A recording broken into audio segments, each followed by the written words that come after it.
Welcome back to Myths, Monsters, and Mullets. I am your host, John Methencamp. If you have a paranormal encounter you'd like to share, you can email me at mythsandmullets@gmail.com. And when I say paranormal, I mean cryptids, ghosts, UFOs, anything weird. I want to hear it. mythsandmullets@gmail.com. The amount of support you guys have been giving me over the last couple months has been absolutely fantastic. I really do appreciate it. And if you haven't yet, make sure you're hitting that subscribe button, liking, commenting, sharing. Tell a friend about the show. You know, word of mouth is the best way to grow. Make sure you're checking out the descriptions on all my episodes. If you look down below, you'll find a list of all my favorite podcasts, which includes Nevermore Hollows, of course, Drunken Cryptids, Ghost Gossip, Lodge Tales, and so much more. Tonight's episode is a good one. Rich calls into the show. He had a Sasquatch encounter many years ago while working on a farm in New York. And I really want to thank Rich because this is the first time that he ever told his story in public, and he chose my show to do it. So once again, thank you, Rich. And with that, let's start the show.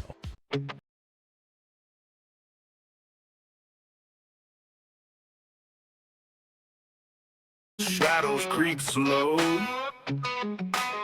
footprints deep where no man should go. Cold winds howl through hollers and brooks, whispers of Bigfoot in the way it looks. Myths, monsters, and mullets in the night, under a pale moon strange.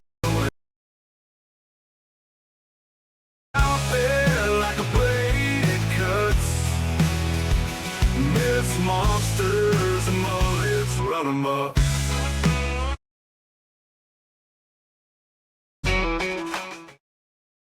Welcome back to Myths, Monsters, and Mullets. I am your host, John Methencamp. On today's show, we have Rich, and I actually found him on Facebook. We're part of a Bigfoot group, and he said he had a story to tell, so I reached out, and he agreed to come on the show today. Rich, how are you today? I'm doing fine. Yourself? I am just wonderful. It's a balmy 60 degrees here in Indiana. I think we're expecting some rain today. So, yeah, we're just peachy here. Well, it's a balmy 78 and humid here in Florida. So, yeah, it's going to be in mid 80s today. Rain and thunderstorms on the way. Yeah, I lived in Louisiana for a very short time, and I couldn't handle the humidity down there. And just fat and hot don't get along. No, you can lose weight real quick though. Right? But yeah, that's true. That's true. That's the hard way of doing it. But sweat it off. That's right. That's right. But you have a Sasquatch encounter, and I think you told me it happened in New York. Yep, in central New York. And to be honest, I don't like using the word Sasquatch. That's kind of the Indian traditional name. And I'm more inclined to call them a Bigfoot or people of the woods. Kind of going back to Native American lore. Yeah, This happened in 1979. I was 20 years old. Central New York. We had a farm that was off of Cuba Lake, the east side of Cuba Lake. And I was plowing a field with a Oliver 1855 and a bottom plow. And I was coming down the north side of the field. And I don't know, y'all know anything about plowing fields, but you're always looking behind you to see where your plow is and where you are in your furrow. And I turned around to my rear, looking back, and when I turned around, there she was. And to be perfectly honest, I had no fear of her, just like she had no fear of me. I didn't have a hair come up on my body. I didn't get scared. I didn't sat there looking at her like she was standing there looking at me. And how far away were you from her? In this particular cornfield that I was in, way back when, and my great-grandfather had dug out this rock and used a 3-team mule team, pulled this rock out of the ground. And he had pulled it over to the gully bank. And this rock was probably about 12 foot around and probably about 6 foot tall. I mean, I remember when I was a child, my grandmother used to take us down there, and we used to have picnics on top of that rock. Me and my little sister would sit on top of that rock and have our peanut butter and jelly sandwiches and our lemonade, and we'd just sit there and enjoying the day, enjoying nature, you know, listen to the leaves and the breeze and everything else. And that was just what we did when we were kids on the farm. So this was a place you were very familiar with. You knew what was there, the bushes, the trees, and the shrubs. Yeah, I mean, there was a path that the cows used to walk along the gully bank because my granddad would let the cows down in the gully and, you know, chew on whatever was in the gully, you know, at the time. And so we could always walk the path along the gully bank, and, you know, you knew where you had to be careful so you didn't slip and fall off the edge, and just, it was like back of your hand, you know. So she just stood there looking at me, and she was a very chocolate brown. She had and I know this is going to sound crazy, but she had the prettiest amber eyes I have ever seen on any animal in my life. I don't know of another creature that had those amber eyes. I mean, it was like looking at amber, you would see a wasp that was in. I mean, that's how pretty they were. Her hair was, it wasn't coarse, it wasn't matted. It almost looked like it was groomed. I mean, if that's even possible with a Bigfoot. There was no smell. I mean, because I've heard a lot of people, you know, on different programs say, oh, they have this distinct smell. They smell like rotten meat or musky or whatever. She didn't have a smell to her. And in that general area of central New York, the wind always, I'm not going to say it's always blowing, but when it does blow, it goes west to east. And she was west of me when I seen her, and there was a breeze, and there was no smell. Now, is that normal?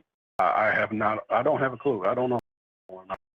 But she stood there looking at me, and I pushed the clutch in on the tractor and took it out of gear. I shut the tractor off, and I think we looked at each other maybe 20 seconds, 25 seconds, and with the most effortless flow of motion I have ever seen, she turned and like glided over the side of the gully bank and was out of sight. And I jumped off the tractor, ran over to the side of the gully bank, and she was nowhere to be seen. What was on the other side of that gully? A big gully bank. I mean, the gully banks in that particular area some of them are like a dirt gully bank with rock underneath, and in some places it's all rock, like shale rock. And in that particular place on the west side of the gully, it's shale rock, and almost vertical in some places. And she was gone. She was out of sight. And so it you would have been able to see me her climb the other side then. Yeah, because the woods in that particular area of the gully, they're not scattered. I mean, it's thick with woods, or trees, but it's not thick where you can't see through the trees and see through the branches and stuff like that. I mean, it's easy looking. But yeah, she was gone. She was out of sight. And I couldn't tell you which direction she went to. She didn't leave any kind of prints or where she went to leave. It was springtime. It was plowing time. And, you know, I think the leaves were just starting to come out on the trees, so there was still fall leaves on the ground, but there was no, leaves weren't rustled. So where she went, I have not a clue. You get any, were you able to make out any features on the face? Her face was pretty much bare. She had hair starting below her lower lip, you know, and covered her lower chin, her chin and under her chin, you know, through her throat area. But her facial features, and I know this is going to sound crazy, but her features, her facial features are imprinted in my mind. I mean, I can close my eyes and I can see her face. That's how well I looked at her. And she didn't look like a Jacanthropithecus or whatever it is that Jeff Meldrum thinks they are. She, to me, had facial features of a human. I mean, she looked at me just as inquisitive as I was looking at her. And like I said, I was not scared of her. She wasn't scared of me. She didn't intimidate me. I mean, it was just, if anybody was going to have an experience, I wish they could have an experience like I did. It just, now I think about it after 46 years, to me, it's kind of awe-inspiring because I got to see something that a lot of people haven't seen. And it's just, I consider myself one of the lucky, to be honest, because I got to see something a whole lot of people across the world is never going to see. So, I mean, I talk about it now, and it makes my hair come up on my arm. Now I'm one of the lucky ones. I was fortunate enough to see a being that we have no clue what they are, where they come from. I have my own thoughts what they are, but it's just, I just feel privileged. I really do. I feel privileged that I got to see her. Right. Yeah. You keep referring to it as her. Were you able to see breast, or how do you know it was a female? She had breasts. Don't ask me what size they were because I don't know. I mean, they could have been 36 triple Ds. I mean, I couldn't tell you. I'm not proficient at telling how big they are. Just saying, oh, wow. But she was strikingly beautiful. If that makes any sense at all. I mean, she was, like I said, the rock was like 6 foot tall. She was between 8 and 9 feet tall. I'm not a judge of weight, so it's not nice to judge a woman's weight anyway. No, it's not. But if I was to guess, I would say between 500 and 700 pounds. And you see some of these women bodybuilders. She was ripped. I mean, seriously ripped. You could see muscles in her legs. You could see muscles in her biceps, in her forearms. You could see them, you know, in her back when she turned. But she had no similarity to a grade A that you could ever think of. And I mean, like I said, her facial features were human to me. So now I don't have. If you were to take this creature that you saw and give it laser hair removal, would it have looked just like a human, just bigger? Yeah. Yep. Wow. Absolutely. I mean, she had the wide face, and when she turned to go away from me, she had a slight conical head, like most pictures you see.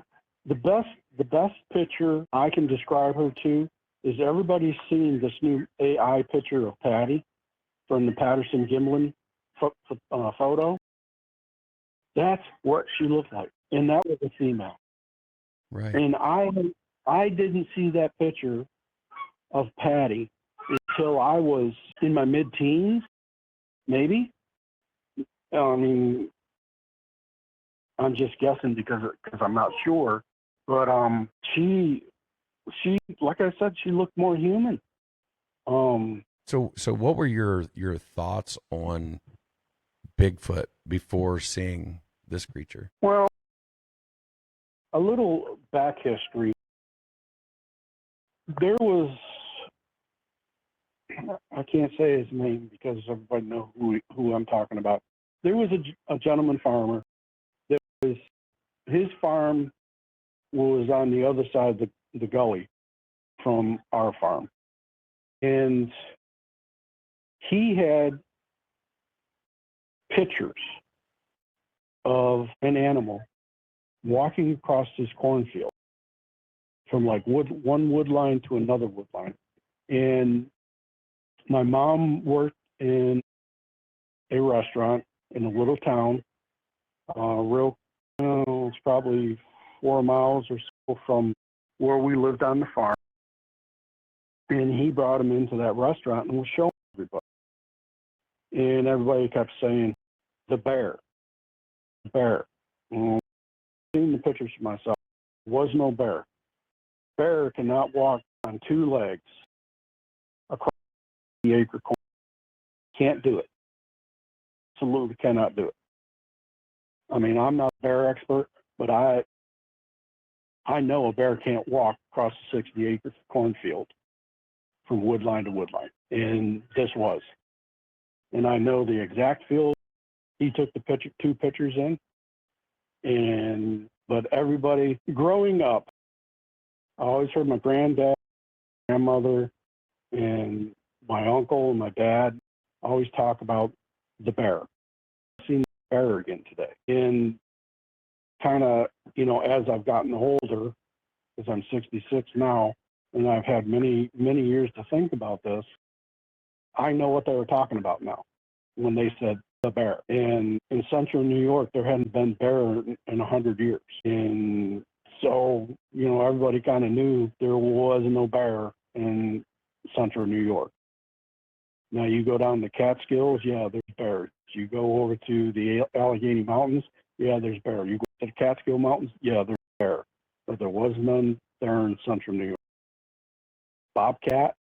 The only predatory animals that I knew of back when I was younger was bobcats and coyotes, and that was it. Yeah, I think that's just, I don't know if it's a default setting in people when they see a large hairy creature. The only thing that they can, well, in North America, the only thing they can say, well, it's got to be a bear. I think it's just like the default setting, so that's what everybody says.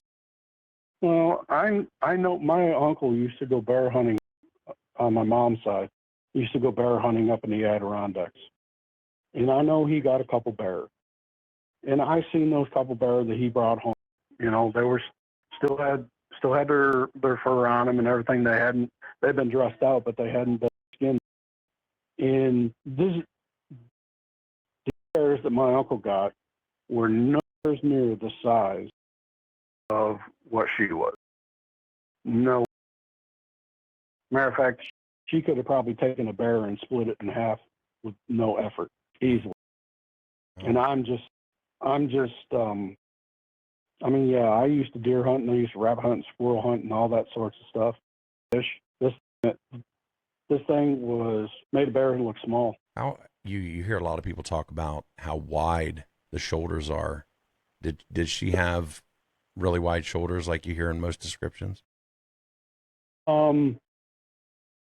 She did, but you look at a female human and how they have the hourglass type figure. Yeah. Most women do. Her figure, she was really wide at the shoulders.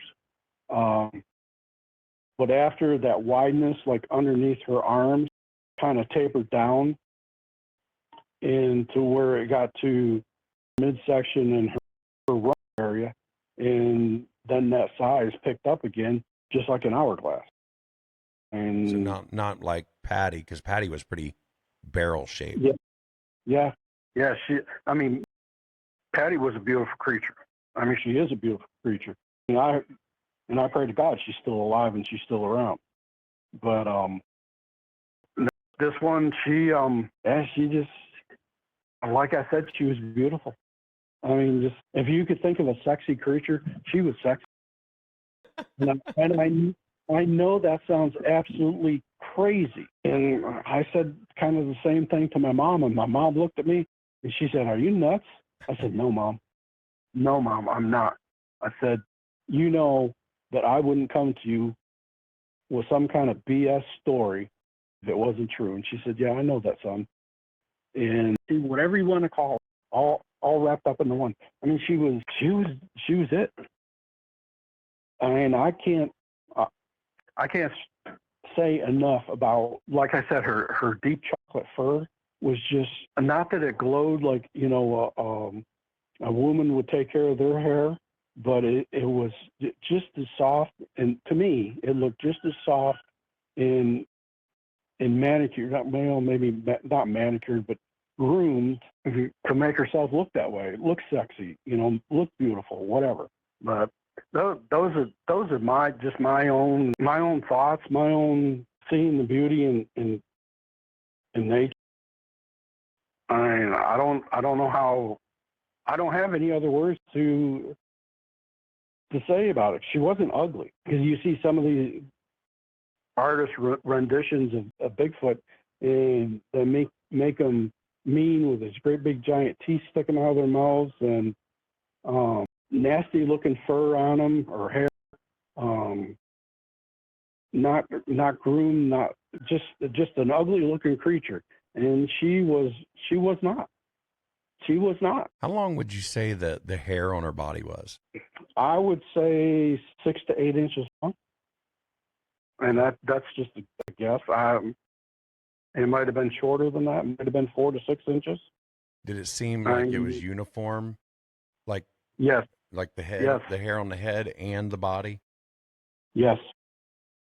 Absolutely. There was no gray in her hair. There was no, like tinges of red or anything like that. She, from the top of her head to what I could see of her feet, she was chocolate brown.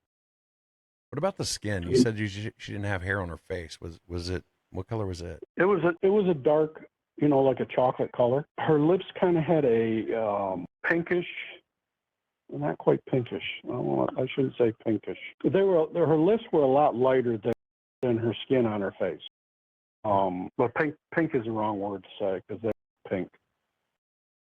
They were just light colored brown, I guess. Okay. You hear a lot of reports saying like the eyes were large, but not just because this is a 9-foot creature, but like they seemed a little bit bigger than the proportions that a human would have. What kind of, did you witness anything like that? Her eye, like I said, her eyes were a very pretty amber color. In her eyes, you hear some depictions that they're almond shaped. And her eyes were not almond shaped. They were more round, maybe oblong, and they were, if I was going to guess at anything, maybe like the size of a golf ball. Okay. So not overly big. No. They were just, but I couldn't see any whites, like on a human, you can see the whites of a person's eye. I couldn't see any whites of her eyes. Okay. I mean, I don't know if that's normal or not, but I couldn't see anything white. What was striking was how pretty the eyes were. I mean, like I said, I never seen amber eyes like that before. Never. Wow. And how about the mouth? You do hear reports that they say the mouth looks wider, like it, kind of like the Joker. Yeah. Oh, her mouth was wide. I wouldn't say like the Joker's mouth. I would say more. If you were to look at your own mouth, or if I were to look at my own mouth in a mirror, I would say that her mouth was probably 4 to 6 times bigger than our mouths. You could tell that she had a full set of teeth on her, and that the Joker's mouth, just I kind of imagine that, and it's like doesn't. But I'm talking like So of course it's it's going to be bigger than your mouth or mine, just because it's such a bigger creature. But proportionately, how a human's face is, the proportions of a human's face. Did it seem just slightly bigger in proportion to the rest of its face than what a human is? Maybe by a little bit, not a great deal. I mean, if you were to take you or me and take our mouths and make them times bigger, that would kind of fit on the average. But hers was bigger. My closest analogy, you could probably take a good sized brook trout and swallow it in one bite. Oh wow! I mean, if that makes any sense. Yeah. But yeah. I mean, and there was brook trout, in the creek that was down at the bottom of the Gulf. Right. How they got, no idea. But let's talk about the arms. Did they hang down lower than like what yours or eyes would? Yes, her fingertips were actually below her knee. Wow. She had very long arms. I don't know if that's just the way she wasn't slouching in any way. She was standing, perfectly upright, but you could see her fingertips. Let's see. She was facing me west to east. I could see her right arm very clearly, and her left arm I could just see like the front edge of it, and that, well, like her bicep, I could only see the front edge of that, but her forearm and her hand was sitting on top of that rock, like she was holding herself up, say. And her right arm was hanging down where her fingertips were below her knees. Wow. What about the hands? Could you make out anything on the hands? Her hands were huge. I'll get a prime example. You know how big Shaquille O'Neal's hands are around the basketball?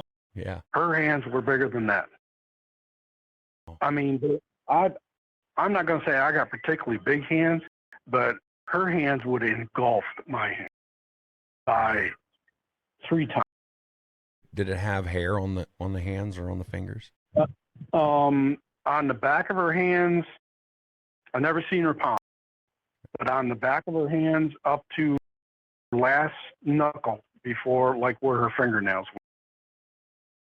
And I don't ask me about fingernails because I didn't pay any attention to fingernails. But the only place on her body that her hair was thin was around her breast, especially like where her nipples were and everything. There wasn't any hair around her nipples, to speak. Yeah, that's common. That's common in apes. You see they have the bare chest, even though they've got the hair or the fur all over them. Mm-hmm. Were you able to? How much of the legs did you see? Well, I could see all the legs on her right side, or all her leg on her right side, and her left leg was, well, of course, behind her right leg. Like her calf muscles and her thigh muscles were just enormous. Did you notice anything like odd about the legs? No, not particularly odd or anything like that. Just the reason I ask is sometimes you hear that people say that like their knees aren't proportional to how humans are. Like it seems like the knee is a little lower. In all honesty, I couldn't tell you. I didn't pay any attention to her knees to speak of. I just, when you look at some of these big giant bodybuilders, and I'm talking after Arnold Schwarzenegger. I mean, some of these guys have gotten absolutely huge. You look at them and you say, "Damn, that guy's big." That's in my back of my mind. That's what I was thinking. Damn, she's big. Right. And you hear it a lot in encounter stories, and Wes Germer says it all the time. Usually there's something about the creature that your eyes are drawn to, and that's what you focus on the most. So, Well, and he's right. My attention at first was all on her face and her eyes. Were they memorizing? Her eyes were. I mean, just they were memorizing. I mean, just kind of drew you in, and it's like you were fixated. You think, oh, I've got to look at this thing. and I don't like saying thing, but how it comes out. But because I don't think they're just things. Yeah. I think they're, and I know somebody's going to give me crap about this, but this is just my personal opinion. I'm not a college educated person. I've just got street smarts, common sense type of person. Just, she was just it. I mean, I don't know how else to say that. Yeah. No, I mean, it's this is something that impacted you, and sometimes when you're seeing something that everybody says doesn't exist, it is hard to put it into words. Well, since the beginning, I've watched all these shows, and I've watched some of the, and I'm going to say this, some of the stupid ass shows that were on TV. But I gravitate to more that's more scientific about Bigfoot. I'm just gonna say Mountain Mom. That was just a comical parody of what a bunch of hillbillies, and I've got a lot of friends in Virginia. I lived in Virginia that are hillbillies, and I'm not taking anything away from them. But that was just, I'm going to say this. I'm going to get slaughtered for it. It was a slap in the face to me and to other people like me that have had the experience, that have had the encounter, that have seen something that they know is true, that they know is real, and to come up and do all these dogman things, whatever other crazy ass things they could think of to do. Not to say that there's not. Their parody of what they were doing kind of made that joke out of the people that believe in Bigfoot. Believe in that being that is out there that is real. I mean, I'm not angry with the show. I mean, because I laughed at the show myself. In that other show with the other four, I can't even think of the name of it, that the BFRO supported.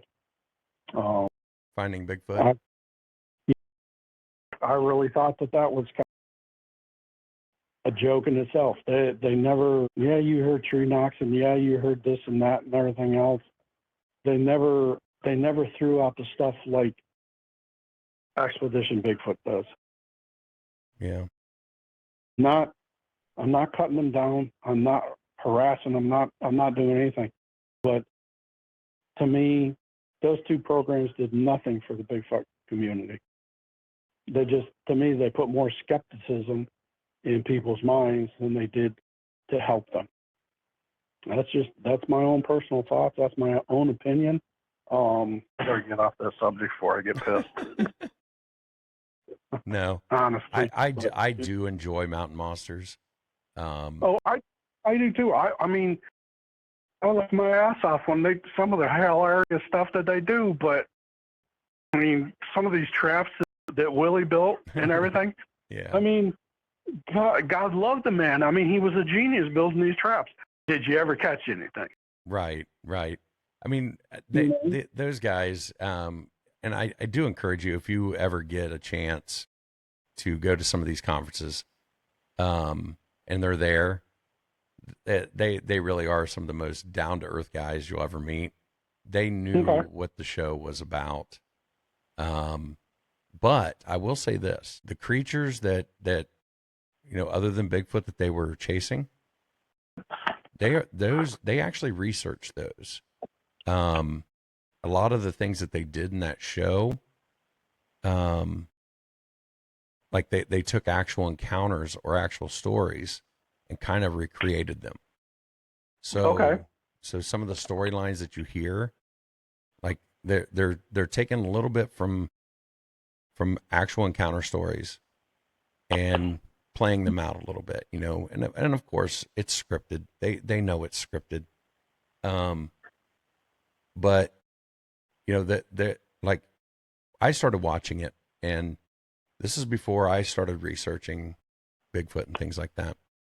You know, they're Mm-hmm. talking about Spearfinger and the Waiya woman and all these things. Those are actual cryptids. A lot of them are Yeah. from like the Native Americans. So, you know, I'm thinking Spearfinger. What are they making up now? Now that is an actual spirit. I think it's the Cherokee. It's a Cherokee spirit. And Well, so a you lot know, of the things that they did depict were actual creatures that have been reported, and a lot of people don't hmm know that. So, but yeah, well, I agree with you. There's a lot of shows out there that, you know, it does, and I see your side of it too. The you know, when they're out there running around hooting and hollering, you know, whatever. Yeah, it is kind of making fun of people that, you know, have had experiences, but at the same time, I think, and this is just my opinion. I used to hunt, okay, hmm and if I'm out in the woods hunting something, I'm not going to go out there and bang on trees and scream and yell and hoot and holler, make all this noise, because if you're a hunter, I mean, no hunter does that, you know. exactly. And I kind of think that part of that show was tongue in cheek, making fun of things like finding Bigfoot. You know, like, Yeah. you know, this is, you know, we're gonna pump this up a little bit just to show you how kind of silly it is to go out there making all these noise and having these cameras and all these lights, and you know, of course you're not going to find anything, you know. No. So No. that's how I view the show. I really do like the show, but I Yeah. understand the other side of it too, you know, Yeah. I mean, because it's not that I don't like the show, because I do, and I wish they'd bring the damn show back on. I mean, my wife thought it was the stupidest thing that was on TV, but whatever. You know any family, or you got any family or friends that live down in Appalachian Mountains? oh yeah, my family's from Tennessee and Kentucky. Okay. Then you know where I'm going. I've got family that lives in western North Carolina, and I've Yeah. got family that lives in the Blue Ridge, and I've got friends live up in the lower part of Appalachian, Georgia. And when they go to bed at night and they shut the windows and close the curtains, it's for a reason. Right, right. For a reason. And Don't whistle in the woods. yeah, we when I lived in Virginia, I used to belong to a black powder club, and we used to go to rendezvous down in the Blue Ridge. One particular place was in Floyd County, up on top of Bald Mountain. And most times when you went to a rendezvous, it was all primitive. You had to dress primitive in buckskins or whatever. You could only shoot black tomahawk. You slept out in a canvas tent or whatever. You cooked your food over open fire. You know, you were primitive. And we would camp there on top of Bald Mountain, and we would hear things. Couldn't tell you what they were. Had no idea what they were. But you would hear vocalizations in the woods around you. I don't have. Yeah. You know And that brings that. up another question that I did have about your encounter. Did that creature ever make any noise? No, she never made a peep. Never made a sound. And that takes me to.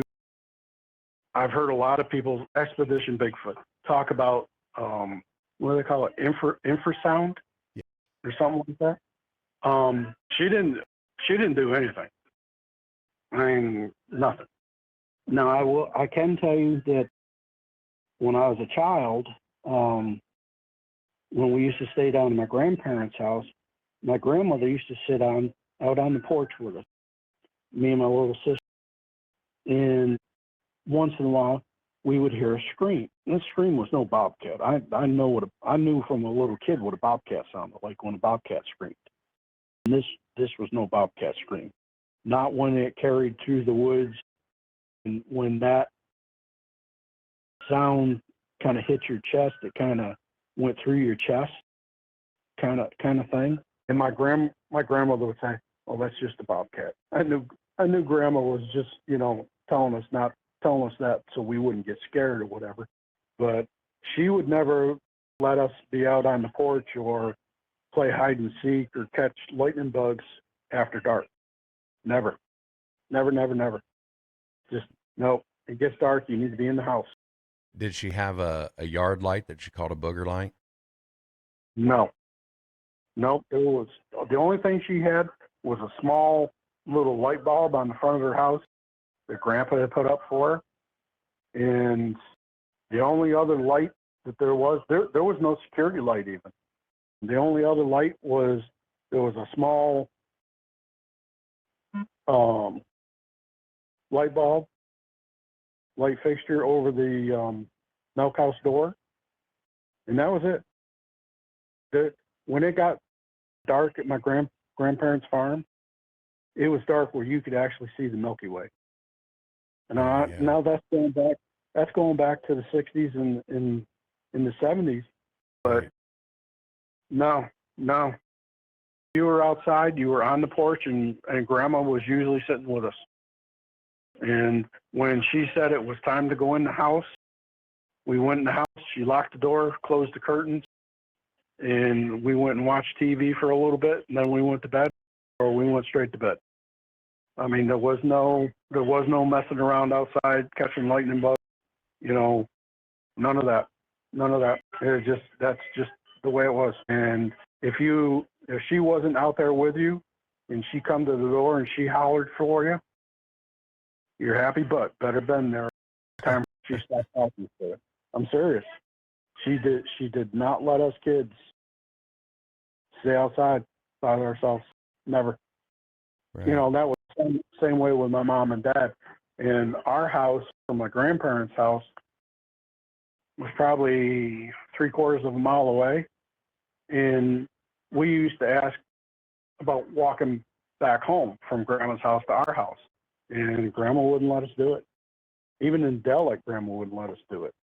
And even when we were home and it got dark out, my mom and dad wouldn't let us play outside after dark, catching lightning bugs or doing anything like that. So do you think that they knew that there were other things out there? Hell yeah. Hell yes. Remember going back to what I said about the bear? You always heard, and I will never forget it. It was always like my uncle. He rented a piece of property north of my grandparents' farm, bale hay off. And we were all sitting around the dining room table, kitchen table. And we were all having supper or something in my grandparents' house. And my uncle popped up and said, "Bear again today." And Grandpa would kind of look up from eating his meal and say, "Son." And that's all that was ever said. There wasn't a big conversation about it. None at all. It was, you heard the bear, a couple words after that, and then there was nothing else. Now, throughout the year, in thinking about everything, and being a rational adult, I'm not going to say I'm a smart looking in the cupboard, but putting 2 and 2 together and coming out sometimes with 6, you just put things together and you figured out what they were talking about. And you knew when I was a kid, you didn't bring the subject up. You didn't say, "Hey, tell me that story about the bear." You just didn't do it. Just didn't do it. And if you did, you got grabbed by the ear, took in the other room, and got your ass whacked. He said, don't you ever talk about that again. I'm not kidding. I am not kidding. If my mom didn't do that, my grandmother did it. I remember getting my butt whipped a couple times, different times, because I brought up the bear. Really? And oh yeah, yep. That is no bull crap. None at all. And I remember that like it was yesterday. You brought up the bear, you were fixing to get your ass tanned. No lie. Yeah. But it could have been, since they knew what it was, that it wasn't a bear. Mm-hmm. You know, we don't want you talking about that because kids are going to make fun of you and everything like that. Well, you know, and you're probably right about that, because the school I went to was K through 12. It was a 3-story building, 2-story building, 2-story, K through 12. In the middle was a gymnasium. My mom graduated from that school. My dad graduated from that school. And you never heard anybody say anything to the subject of that. Never heard the bear, nothing. And I think that, you know, up until, I would say, the 90s, really, early 2000s, you know, anything that has to deal with the paranormal, UFOs, Bigfoot, stuff like that, it was so taboo that, you know, you hear a lot of people saying, you know, why are there so many more people having encounters today? I don't think that there's more people having encounters. I think that, one, we didn't have a way to record them. And two, people didn't want to talk about them because of the stigma that came with talking about them. So I'm not sure that we're actually having more encounters. I think it's more people are more comfortable talking about their encounters. Yeah, I tend to agree with you. I can tell you from the time I can remember when I was a kid, there was always UFOs flying around our farm. I remember people talking about it. Remember, my uncle was when my uncle was in the Navy, went to Antarctica 3 times with Admiral Byrd. And I can remember my uncle and my dad, my mom and my aunt, and a few other older people, you know, family members, talking about his trip to Antarctica and the things that they see. Really? And well, yeah, and he was, it was after World War II, but yeah, I can remember there was an Air Force base on the other side of Cuba Lake, and it was called Sampson Air Force Base. It doesn't exist anymore. And they used to have F-104 starfighters or whatever the heck they were called. And I remember there was a group, I remember hearing the talk about it. There was a group of UFOs flying over and hovering over Cuba Lake. And they launched F-104s. And I can remember F-104 flying over our house and my grandparents' house. But supposedly those F-104s chased those UFOs north over Cuba Lake. And when they got up by Cuba, New York, which is a little town on Cuba Lake, they were gone and out of sight. And the F-104s just left them in dust. Wow. I'll take this a little farther. It was not my first encounter. I've had other encounters. Let's talk about it. Not by sight, but one by hearing and smelling. Like I was telling you about down Floyd County, Virginia, where we live here in Marion County. We've had, my wife and I, we live on a 1-lane dirt road in the western side of Marion County.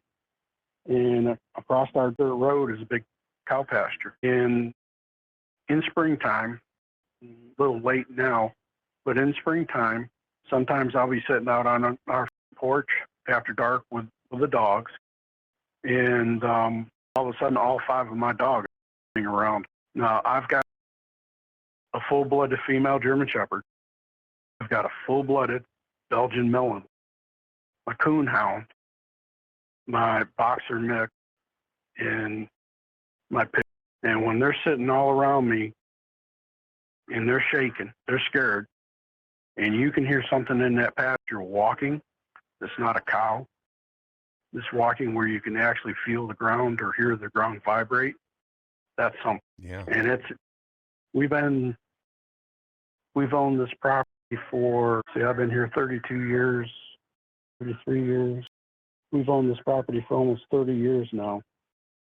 And out of the 30 years that we've been here, I think we've had 4 or 5 incidents like that.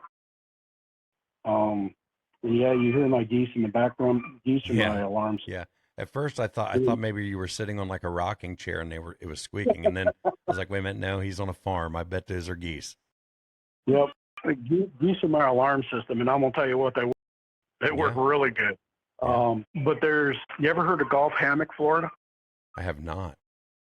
Gulf Hammock, Florida is it's off of Highway 19.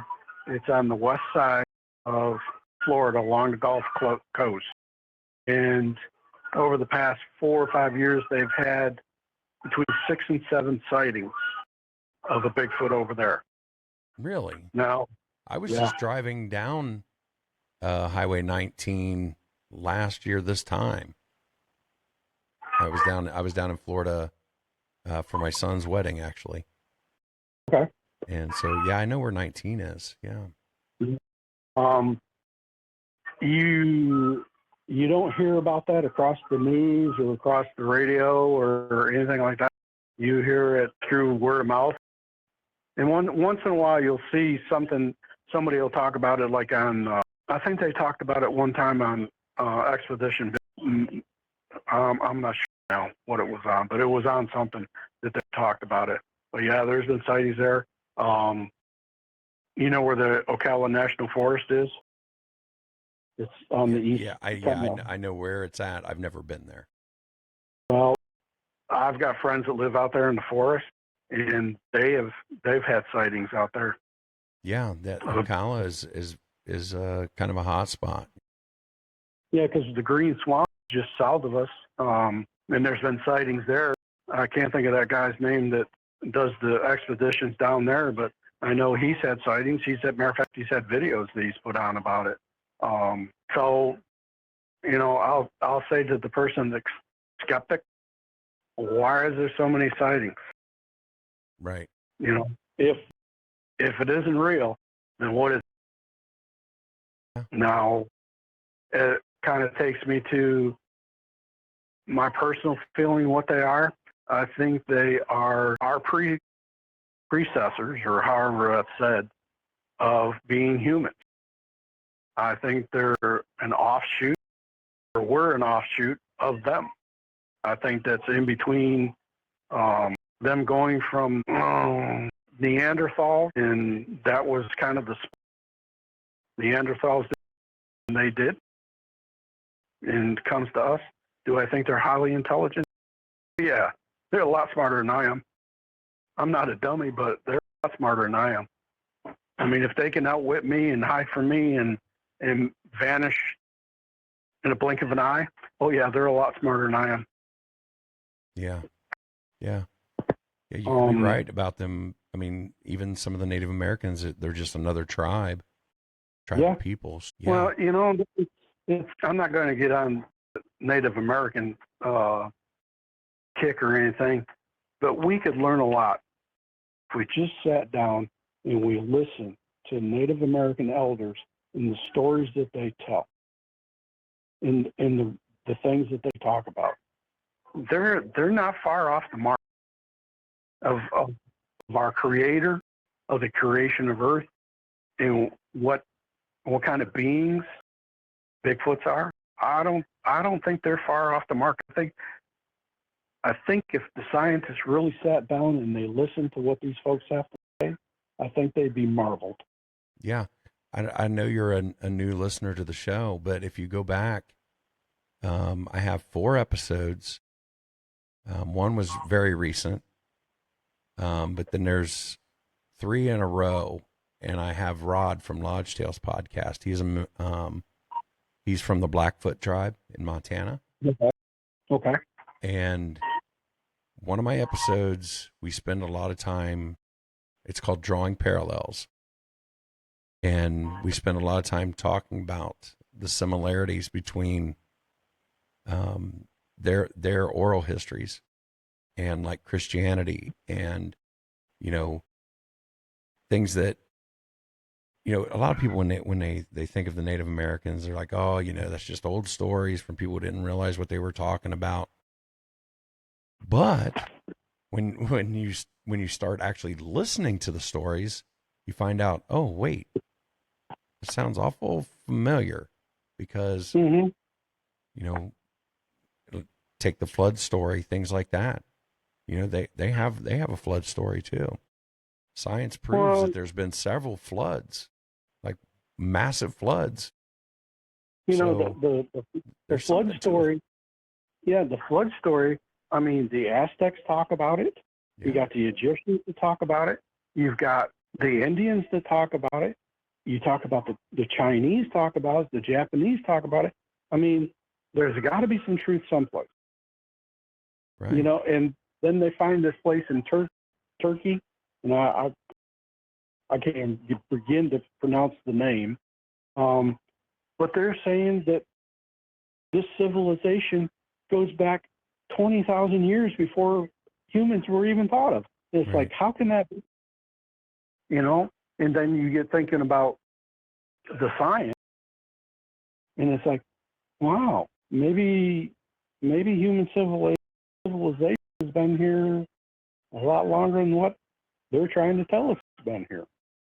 And that gets into a whole new story. So, Right. Well, Rich, I tell you what, this is a fascinating encounter. the thing that I'd like anybody to understand. I mean, believe me or not, and I don't really care if anybody believes me. I know what I've seen. I know what she was, but just take my little tidbit of a story and just say, damn, maybe it's possible. Maybe it's possible. Right. That's all. And that's what I ask, of everybody that comes to my show, whether you believe or not, have an open mind, because if you think you're too smart to believe in this stuff, that shows me you don't have an open mind or a flexible mind. So maybe you're not as smart as you think you are because you're not listening to all sides of the story. Right. And what's my story? My story is what, 1 in a million, we'll say. Because I don't know how many people have had an encounter with a Bigfoot. I mean, I have no idea. I don't even know what the number would even be. But for somebody just to doubt the word of an individual, just it kind of bothers me at times. Yeah. Whatever. Yeah. I mean, I had this discussion last night. They asked me, what happens when you have somebody that comes on your show and they're lying to you? Well, that's not for me to judge. The listener can judge for themselves, whether they want to believe or not. But, I wasn't there. I don't know what this person witnessed, what they were feeling, what they were, smelling. So it's not for me to judge, whether they're telling the truth or not. Will there be people that'll come on my show and say, probably pull my leg? Probably. But, I'm not going to hook everybody up to a lie detector. I'm not going to, get them sodium pentothal and make them tell the truth, No. You have to be willing to risk that there are going to be people that are going to try to come on the show just to, I pulled one over on John. No, you want to know something? That would piss me off so bad. And I'm sorry to say that, but if you're going to come on a program, and I don't care if it's your program or Tom, Dick, or Harry or Jane's program, and BS somebody about an encounter, that just shows what kind of person you are. Right, right. And I tell the skeptics, you know, just like you, Rich, I'm not making any money off my podcast, so obviously you're not making any money coming on my podcast. So, you know, there's nothing to gain by people coming in and telling their stories. And you want to know something, John? If you would have said to me, look, Rich, if you come on my show and do my show, I'll give you X amount of dollars. And this would have been my response to you.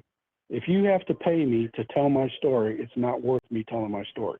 Right, right. You're absolutely right.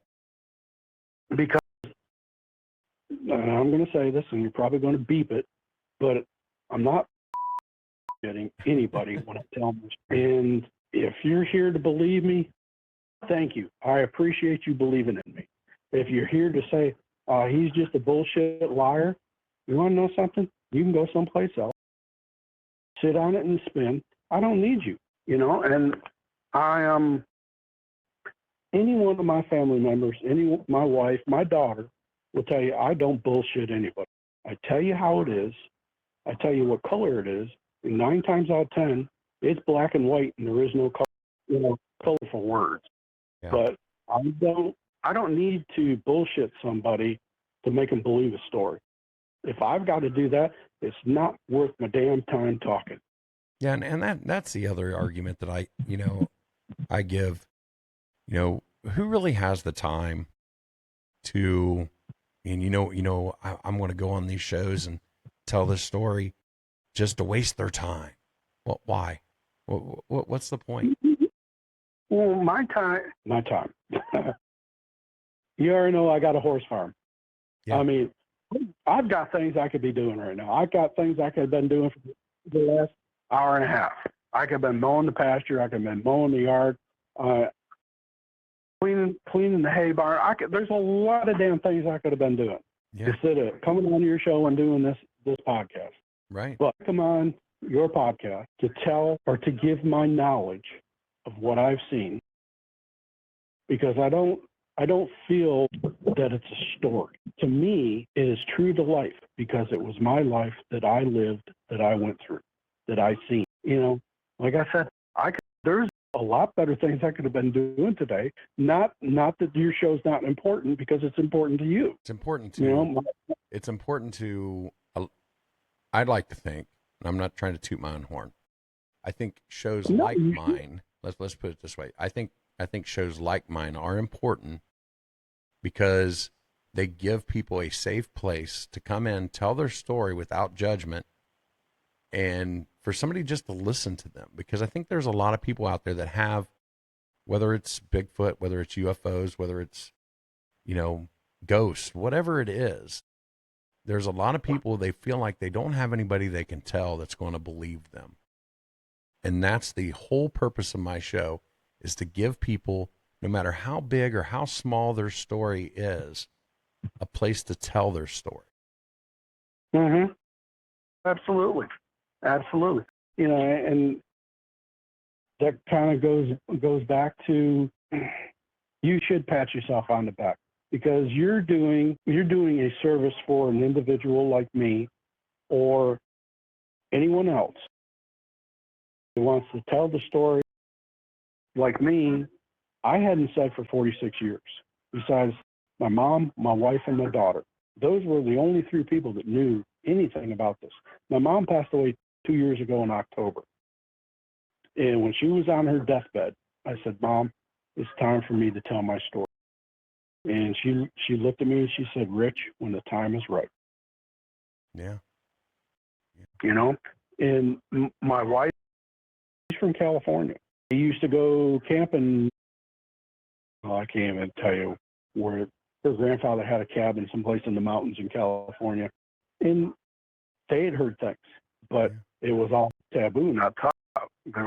There wasn't no such thing like that. That was all myth and legend and BS. And my daughter, where she lives in Virginia, Carson, Virginia, they hear whooping whipping sounds all the time because they have a swamp that's not far from them, and they hear whoops all the time.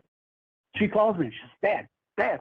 I say, "What?" "We heard it again. We heard it." And it's like, So, no, you should pat yourself on the back because you are doing a service for individuals like myself. I appreciate those kind words. I really do. Well, I mean, I started this podcast just because I liked hearing people's encounters, and I do a lot of stuff on TikTok. I have a live show over there that I do once a week for people to come in and tell their encounters, just randomly, whoever just happens to come across my live. And the more I've done this, the more that I get people who come in, and I realize that, they've been waiting for somebody to listen to their stories. And I guess I am kind of patting myself on the back like this, and I don't normally do this, so I apologize. No, you don't have to apologize to me. I mean, like I said, you're doing me a service. I mean, you're putting me. You've made me feel at ease. You've made me feel like I can tell my story or tell my experience without prejudice, without regret, without you or somebody else coming back and saying, "What a bullshit liar." And that, to me, that means more than anything. Seriously. Appreciate that. I really do. I really do. Well, Rich, we've been going for about an hour and 15 minutes. This is probably a good place to wrap this one up. Okay. You have any last thoughts on, anything that you would like to tell anybody as far as who may have had an encounter? My thoughts are, if you've had an encounter, don't be shy, don't be scared to tell your story like I was for 46 years. Put it out. Put it out to people like you. Put it out to the person you trust the most that's not going to laugh. Tell it to somebody that you love, because that person that loves you is not going to laugh at you. Well said. They're going to sit there. They're going to sit there, and they're going to believe in you, and they're going to believe in your story. Yeah. Yep. That's what I absolutely believe your story. So, if you can't find somebody who will listen, email me, find me on Facebook, wherever you get your podcast. I reply to all the comments. Wait, I'll say one more thing. If anybody ever wants to get in touch with me after they hear this podcast, I'll get back with you, John, or you get back with me, and I'll sit back and I'll listen to that person's story. I don't care if it's child, I don't care if it's man, I don't care if it's woman. I'll listen to that story because, like you, I'm not a skeptic. Like you, I believe in it. And like you, I will listen intently, I will listen intelligently, and I will give you my thoughts, my heartfelt, sincere gratitude, because you are willing to tell me or you. I mean, if you're scared to say it anyplace else, I love hearing stories like that. I mean, if it makes any sense, it brightens my day. Yeah, me too. That's why I started doing this thing. When hearing these stories, I love it. I love hearing anything weird. I do. Well, I never used to watch, and I know this is off subject, I never used to watch paranormal shows. And I got into watching paranormal shows. My wife looked at me one day and she said, "What the hell are you watching this crap for?" And I said, "You don't believe?" And she says, "What, ghosts?" And I said, "Yeah." She says, "Not really." And I said, "Okay, when the first time you have your first experience," I said, come back and tell me the same thing. Right.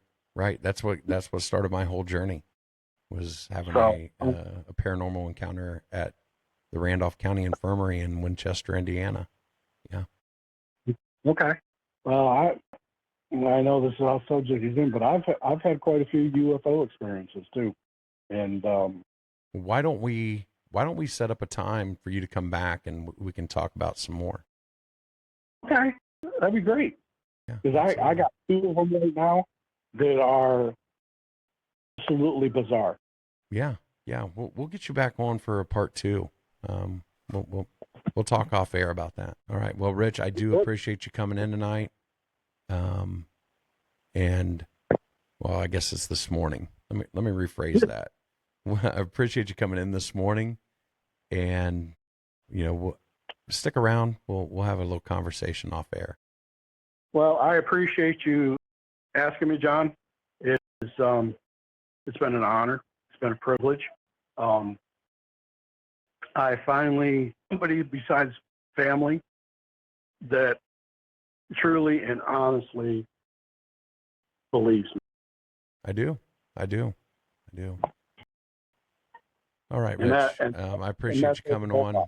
And for anybody out there that's listening, if you have a paranormal encounter, you've seen Bigfoot, UFO, maybe you saw Bigfoot riding in a UFO while on a ghost hunt, you can email me at mythsandmullets@gmail.com. Talk to you later. Gotta go. Shadow in the pines, lurking in the dusky air. Bigfoot stomps through the woods like he don't care. Lights in the sky flash green then blue. Aliens descending with a secret or two. Whispers in the breeze, cold fingers down your spine.